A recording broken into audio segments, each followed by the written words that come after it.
अगर देश में, मैं तो कहूंगा दुनिया भर में देखोगे,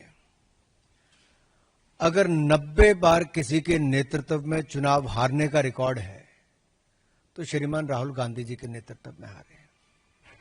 और पार्टी के अंदर भी राहुल गांधी जी के नेतृत्व पर सवाल खड़े होते हैं। अब जब वो चुनाव हार जाते हैं तो ईवीएम पर प्रश्न चिन्ह खड़ा करते हैं, तो कभी वोटर्स पर ठीकरा फोड़ते हैं। और यही नहीं, आप अनेकों उदाहरण देखिए। जब कांग्रेस ने कहा EVM is rigged for BJP, EVM machine की हेराफेरी कांग्रेस कहती रही। फिर उन्होंने कहा ईवीएम बैन करो, बैलेट पेपर को वापस लाओ। फिर अगला चुनाव हारे कहा ईवीएम्स को रिमोटली हैक्ड किया जा सकता है। फिर कह दिया वीवीपैट 100% चेक सुनिश्चित करो। हर हार के बाद कांग्रेस ने नया बहाना ढूंढने का काम किया।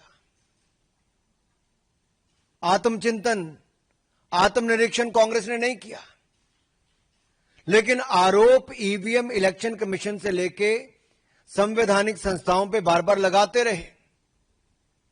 और अब बिहार चुनाव हारता देखकर कांग्रेस पहले ही विपक्षी दलों के साथ मिलकर झूठे आरोप लगाने में लगी है। कल कुछ कांग्रेस के लोग कह रहे थे राहुल गांधी जी और विपक्ष के नेताओं ने बवंडर खड़ा किया।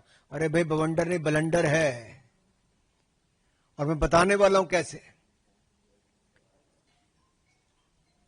जितने आरोप आज तक लगाए, मैं राहुल जी को यही कहूंगा, धूल चेहरे पर थी पर आप आईना साफ करते रहे।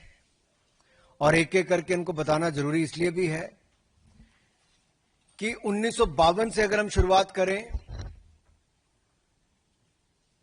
तो चोर चोर मुसेरे भाई मिलकर वोट की चोरी की दुकान चलाई। यानी कि कांग्रेस सीपीआई ने मिलकर संविधान निर्माता, एक संत जैसे नेता डॉक्टर भीमराव अंबेडकर जी को चुनाव हरवाया। और चुनावी भ्रष्टाचार की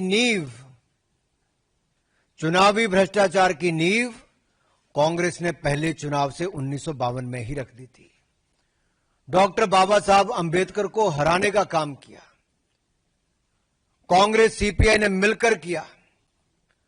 और आप रिकॉर्ड चेक करिए, 74,333 वोट खारिज किए गए, जबकि डॉक्टर भीमराव अंबेडकर जी मात्र 14,561 वोट से हारे थे। कांग्रेस ने तो संविधान निर्माता एक दलित नेता को पहले चुनाव में निपटाने का काम कर दिया। और 21 अप्रैल 1952 को डॉक्टर अंबेडकर ने 18 पेज की याचिका दायर की। आप कल्पना कीजिए, जिन्होंने संविधान बनाया था, एक कांग्रेस और एक परिवार ने उसी संविधान निर्माता को चुनावों में धांधली करके हरा दिया। ये चुनावी भ्रष्टाचार का पहला उदाहरण।